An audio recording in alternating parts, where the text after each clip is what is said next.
Hey guys, what's up and welcome back to another video. अनि आजको भिडियोमा म हजुरहरूलाई सिकाउँदै छु आफ्नो फेसबुकको माथि आफ्नो फेसबुक वालको माथि यस्तो साँप भएको फोटो कसरी खिच्ने है त।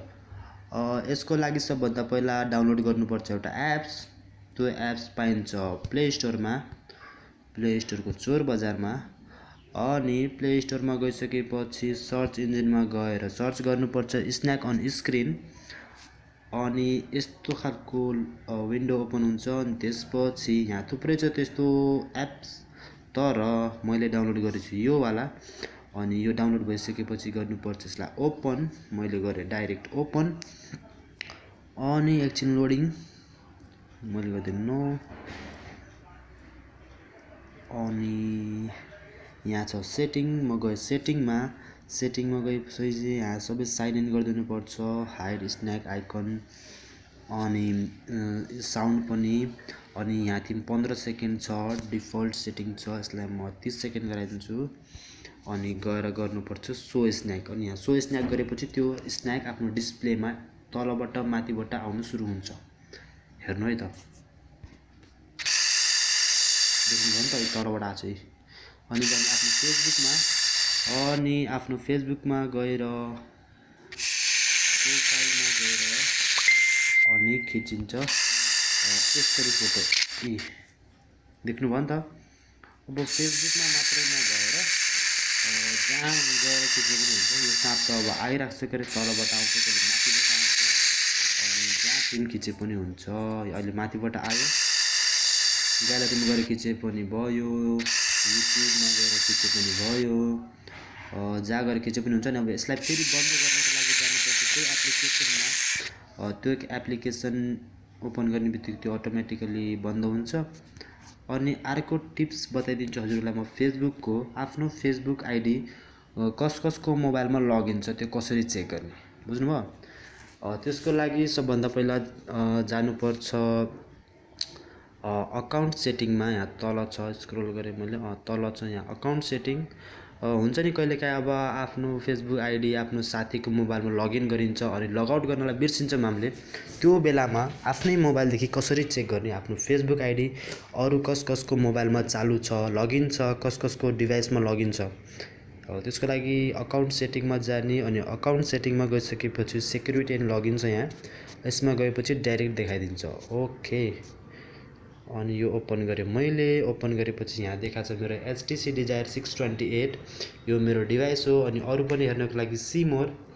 अनि अब यो जति पनि यहाँ डिभाइस देखाएको छ यो सबै मेरो डिभाइस हो। मतलब सब फोन, मतलब थुप्रै अलग अलग फोन होइन, यो एउटै फोन हो।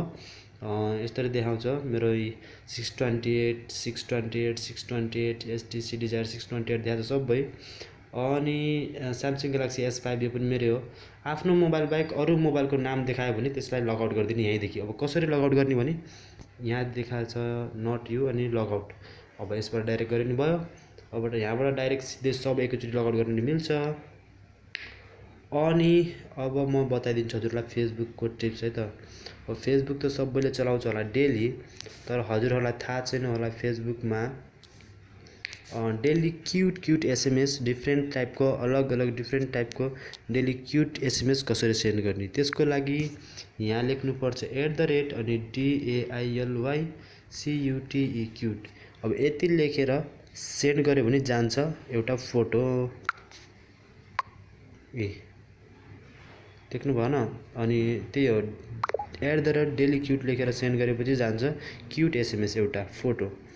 अनि फुटबल, अब यहाँबाट गेम पनि खेल्न मिल्छ। कहिलेकाहीँ आफ्नो साथीले या त आफ्नो छम्माले SMS रिप्लाई गरेन भने भेजा खराब भएर बोर लाग्छ नि आफूलाई। त्यो बेलामा अब गेम कसरी खेल्ने, टाइम पास कसरी गर्ने भने जानुपर्छ यहाँ इमोजीमा। अनि इमोजीमा गइसकेपछि यहाँ आउँछ स्टिकर, जिप्स अनि इमोजी। यो इमोजीमा गएर बास्केटबल खेले पनि भयो, फुटबल खेले पनि भयो, जे गरे नि हुन्छ। बास्केटबललाई टाइप गरेर सेन्ड गरिदिने। अनि सेन्ड गरिसकेपछि एकचोटि ट्याप गर्नुपर्छ बास्केटबललाई, ओपन हुन्छ, गेम स्टार्ट हुन्छ। अनि यो खेलेँ मैले गेम, कति रहेछ त 2 3 यसरी गेम खेल्ने। अनि आफूले कति स्कोर बनायो त्यो पनि जान्छ आफ्नो साथीलाई स्कोर। अनि उतादेखि साथी पनि खेल्न मिल्छ। अनि अब सिक्रेट एसएमएस कसरी सेन्ड गर्ने भने कहिलेकाहीँ कुनै आफ्नो एसएमएसहरू अरूले नथपाउने गरी च्याट गर्नुपर्ने हुन्छ नि त, त्यो बेलामा अब सिक्रेट एसएमएस कसरी सेन्ड गर्ने भने यसमा जाने गो टु सिक्रेट कन्भर्सेसन अनि ओपन गर्ने। गइसकेपछि यहाँ देखाउँछ यस्तो टाइपको, अब यहाँ छ ब्ल्याक, पुरै ब्ल्याक ब्ल्याक देखाइरहेछ।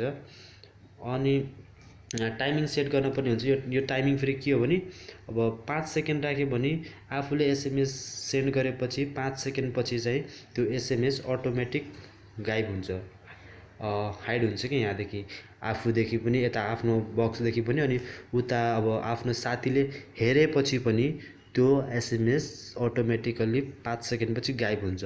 10 सेकेन्ड पछि गरे पनि भयो, 30 सेकेन्ड जति गरे नि हुन्छ हुन त। अनि 5 सेकेन्ड पछि चाहिँ नगर्नु, 1 मिनटसम्म चाहिँ हुनैपर्छ त्यो।